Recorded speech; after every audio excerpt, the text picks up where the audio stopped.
day guys! So dito pang 5th day ng ating A Day in My Life. So kagigising ko lang, so nag-coffee lang ako, black coffee, walang asukal.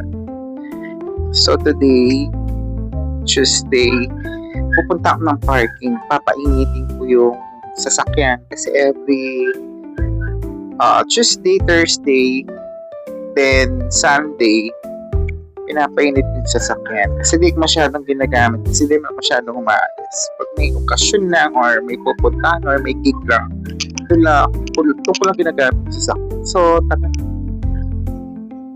So hindi ko na tayo sa sasakyan. Ay naku, ang dumi niya guys. Ang dumi niya. Dami nalikabok.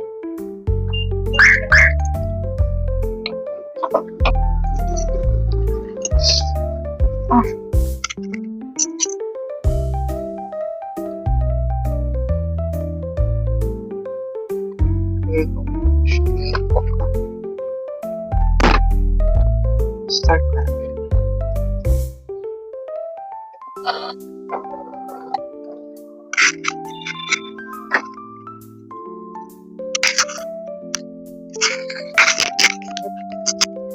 Sobrang init today ang panahon, grabe. Grabe yung init ng panahon. Napakainit.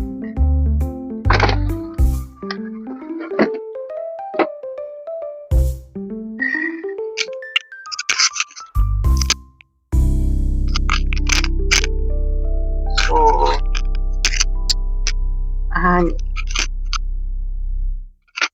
anin ko ng alikabok. Alisin lang natin yung alikabok. No? Hindi ko kasi nilagay itong Hindi ko nalagay yung takip niya.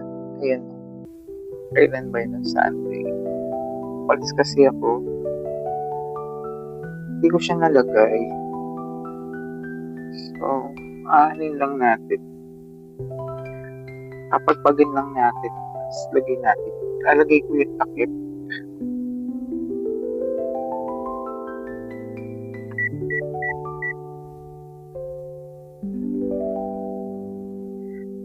Ayaw ko sana lagyan ng takip.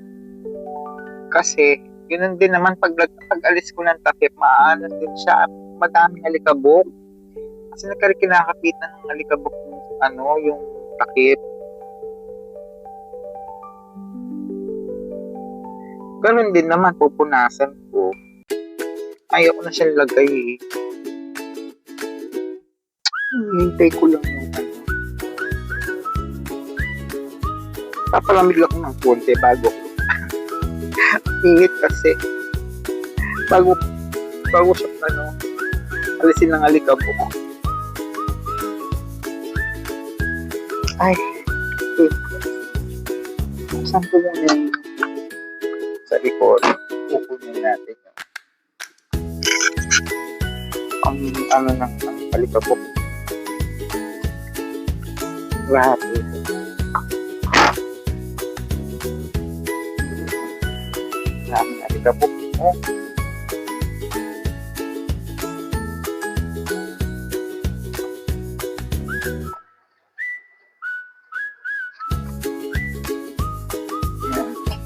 Pagpagpag lang tayo.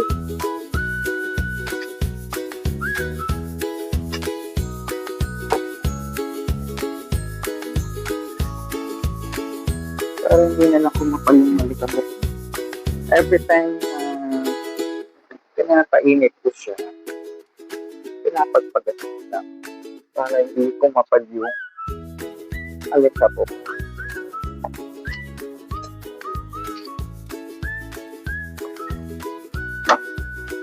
Tapos pag gagamitin, papawash na lang.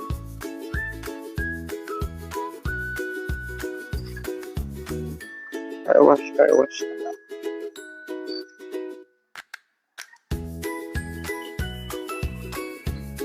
Kaya nakapagod mag-ano. Grabe yung sakit niya. Helicabot din naman. Hindi natatanggal.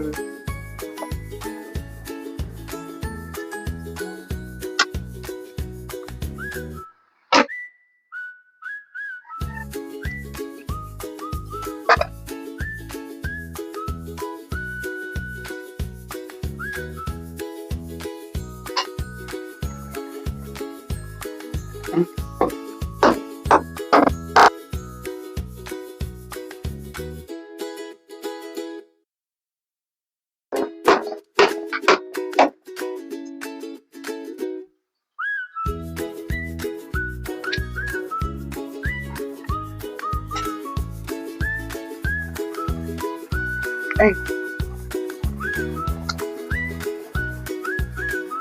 Yan, hindi. Alis siya ng tabok.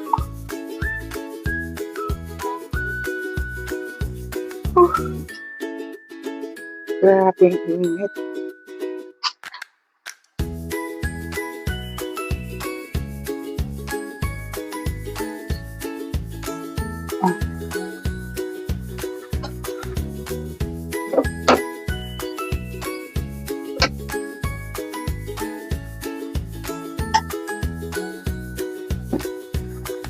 Tapos, pagpagin.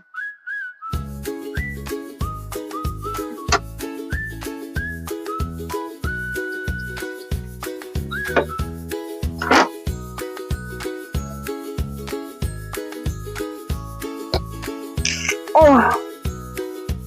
Grabe ang init.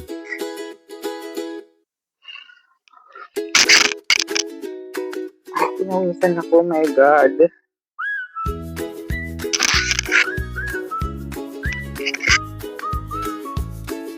Dami kasi kabok.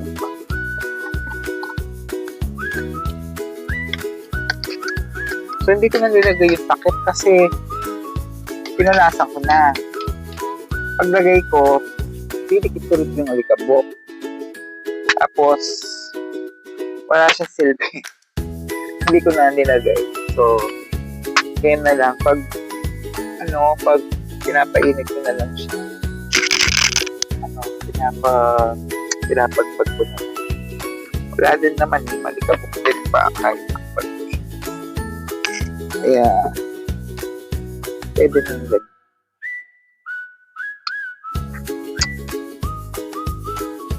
By next month yan,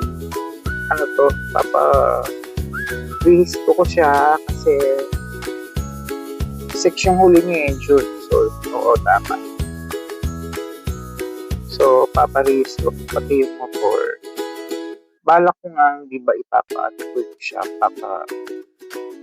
renovate ko siya. Medyo matagal-tagal pa yan kasi may gastos pa. Ipon-ipon muna kasi mahal din ng pagpaparenovate ng shop. So, ipon-ipon muna. Pag okay o pag nakaipon na, vlog na. Itong car ko is pangalawang car ko na ito. Yung unang car ko, kung magbe-business na ako, binenta ko siya. Kasi anong sense na may sasakit ka kung wala ka naman business. Tapos yung trabaho ko nun is lang kwento. So, sa vlog ko is hindi na masyadong kumikita, hindi na kita ko. So, yun nga, binenta ko yung sasakyan. Tsaka din naman yung sasakyan na yun, medyo sisira na nag-asos din ako. So, sabi ko, pag nakaipon-ipon na, pag okay yung business na ko, kukuha ko ng sasakyan. So, thank you, Lord. Binigay niyo itong sasakyan na to. Siguro sa susunod is bahay naman. Yan yung ating today's vlog. Today, my life. Let's talk about me. So, like and subscribe sa YouTube channel ko. Don't forget. Then, sa TikTok, pili kayo doon. Thank you so much and God bless everyone. Love ya.